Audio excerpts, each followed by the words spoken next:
What?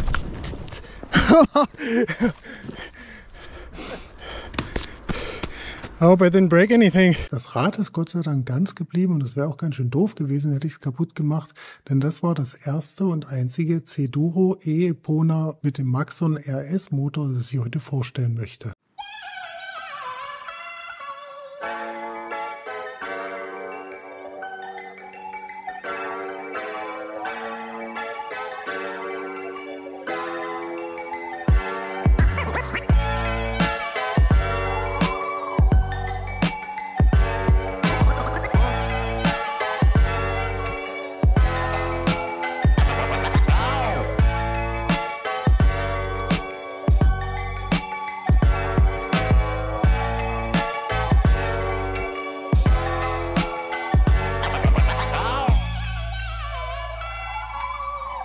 Wie man in meinem letzten Video sehen kann, war ich ja bei C-Duro zu Besuch und konnte dann am Nachmittag auch das neue E-Enduro der Tschechen fahren. Ich bin nicht wirklich weit gefahren, aber es war schon ein sehr aussagekräftiger erster Eindruck, aber es wird heute kein großer Testbericht sein, sondern wie gesagt nur ein erster Eindruck und der war richtig positiv. Bevor es auf die Trails ging, habe ich erstmal Luft aufgepumpt, 2 Bar vorne und hinten, denn ich kannte die Maxxis Double Down Reifen nicht und ich wollte einfach nicht auf dem Trail wegen den Platten dann nach Hause schieben müssen, also habe ich erstmal ordentlich Luft drauf gepumpt, denn das kann man ja auch im Nachhinein wieder abpumpen. Und als wir dann im Trailanstieg waren, im ersten Trailanstieg, haben wir uns dann darüber unterhalten, wer wie viele Felgen in seiner Radkarriere schon zerstört hat. Und ich konnte dann sagen, dass mir das noch nie passiert ist. Das heißt, ich habe noch nie eine Felge kaputt bekommen. Als ich dann in den steilen Feldern bergab gefahren bin mit diesem Rad, da habe ich so bei mir gedacht, heute könnte wirklich das erste Mal sein, dass ich eben eine Felge kaputt bekomme.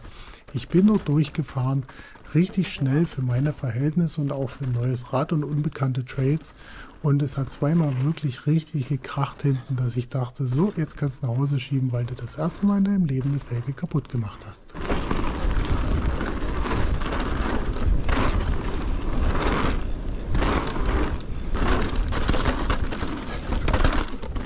Das war Gott sei Dank nicht der Fall, aber das zeigt auch, dass mir dieses Rad unglaublich viel Selbstvertrauen gegeben hat. In der Größe L hat es einen 500 mm Reach und 450 mm lange Kettenstreben. Normalerweise bin ich mit 480 mm Reach ungefähr und eben 440 oder 35 mm Kettenstreben gefahren.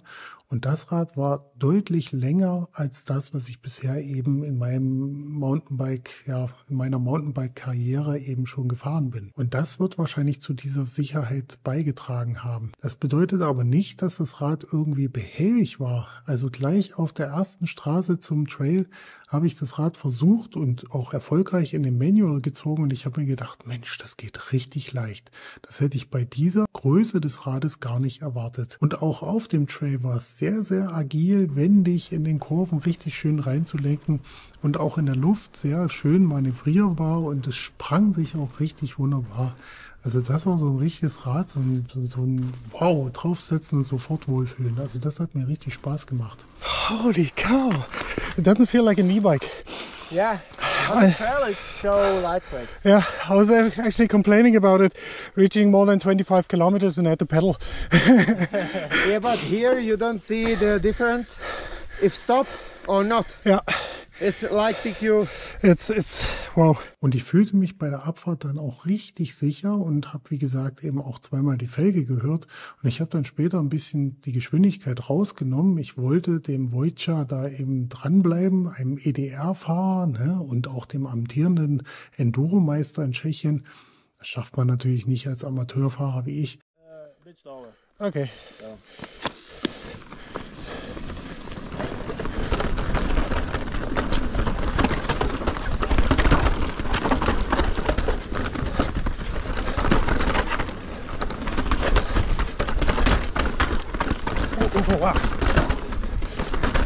Aber es war so ein bisschen, ich wollte einfach dranbleiben, aber dann habe ich später ein bisschen bremsen müssen, denke ich, sonst hätte ich es wahrscheinlich doch geschafft, eben die Felge zu schrotten.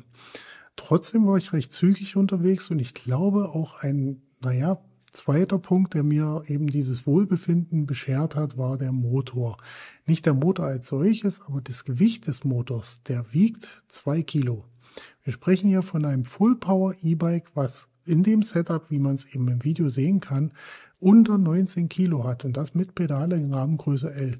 Und das ist schon richtig krass. Der Motor mit 2 Kilo, die Akkus sind ganz normal leicht, wie alle anderen auch. Und ja, das Rad ist einfach nur super leicht und eben dadurch wahrscheinlich auch agiler. Und es fühlt sich aber trotzdem so an wie so ein E-Bike, was bergab geht und dann wirklich schön satt auf dem Trail liegt.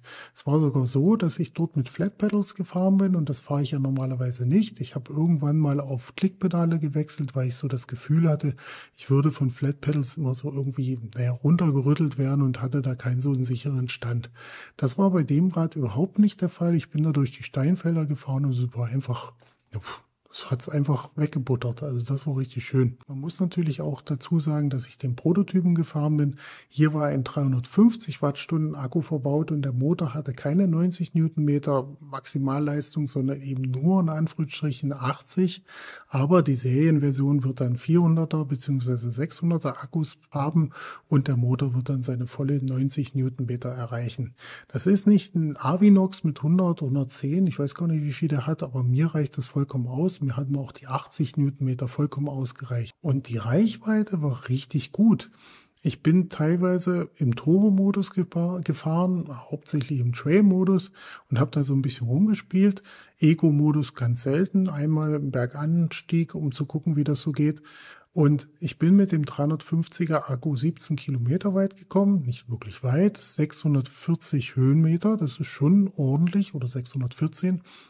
Und ich hatte noch ungefähr 30% Restakku. Also das ist schon richtig gut, ne? 350er Akku, Trail und Turbo und ich bin mit meinen 93 Kilo ja auch nicht wirklich leicht. Das heißt, mit einem 400er Akku oder gar 600er Akku kann man ja mit dem Motor, der meines Erachtens wirklich effizient ist, viel, viel weiter fahren.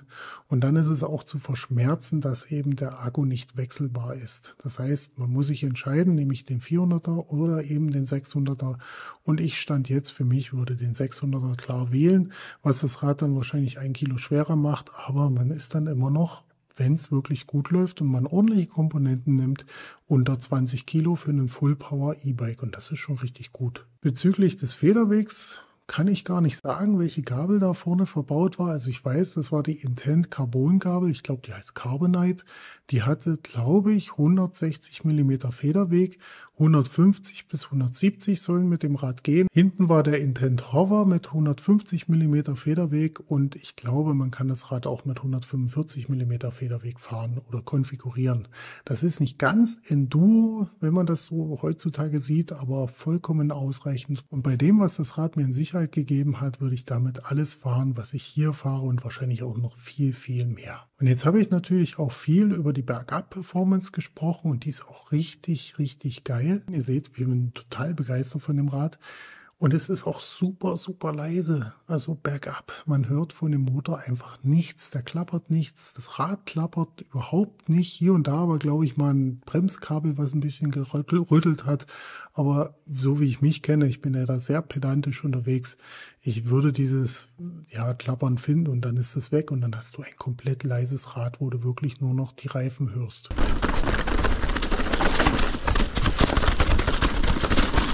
Geht doch.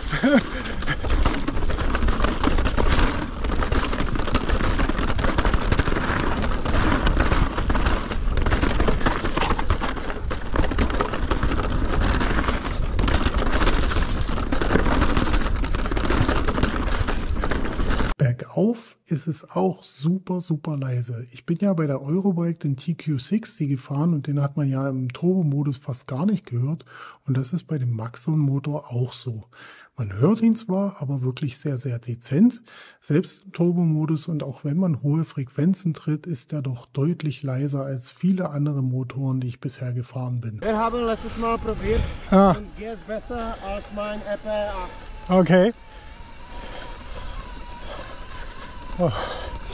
Und das ist schon richtig steil und leise. Warst du Vollpower? Ja, Turbo. Okay, ich auch.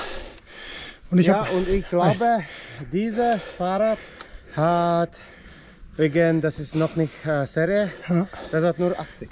Ja, ich war echt überrascht, weil ich habe gewartet, ein bisschen wie TQ auf Steroids. Ja.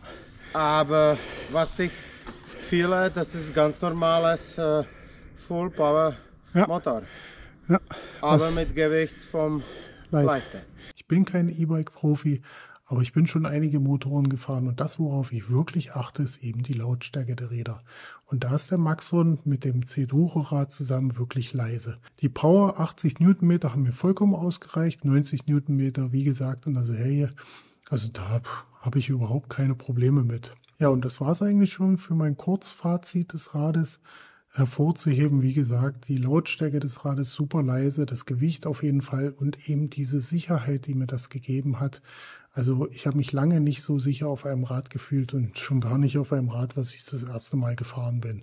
Aber ich muss auch ehrlich sagen, als ich auf diesem E-Bike saß, da habe ich meine Kaufentscheidung für das Rad, was bald hier kommen wird, das E-Bike, schon irgendwie überdacht. Und naja, ich habe es nicht zurückgezogen, aber ich war schon am Grübeln. Das, was mich so ein bisschen wahrscheinlich davon hätte abgehalten, das Rad zu kaufen, ist tatsächlich auch der Preis. Der wird nicht gering sein, das muss man eben sagen. Das ist wahrscheinlich so der einzige Kritikpunkt, den ich hier wirklich habe. Der Preis, naja, das normale Epona ist schon recht, ja, hochpreisig und ich denke, das Rahmenset, was eben auch erhältlich sein wird, das wird nicht gerade günstig sein, aber auf der anderen Seite kann man damit ein sehr, sehr leichtes, wenn nicht sogar eins der leichtesten Full-Power-E-Bikes aufbauen, was es eben derzeit auf dem Markt gibt, mit einem super leisen Motor, mit einem richtig guten Fahrwerk und naja, also da kann man ehrlich gesagt gar nichts falsch machen. In diesem Sinne, wir sehen uns auf dem Trail. Bis dahin, ciao. You're a horrible guide. Even though more horrible for him because he doesn't have a motor.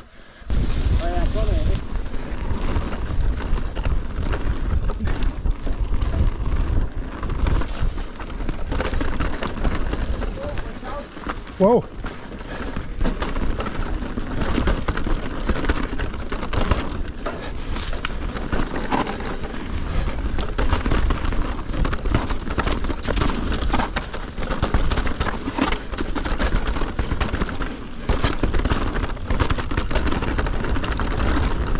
Alter, ist das leise.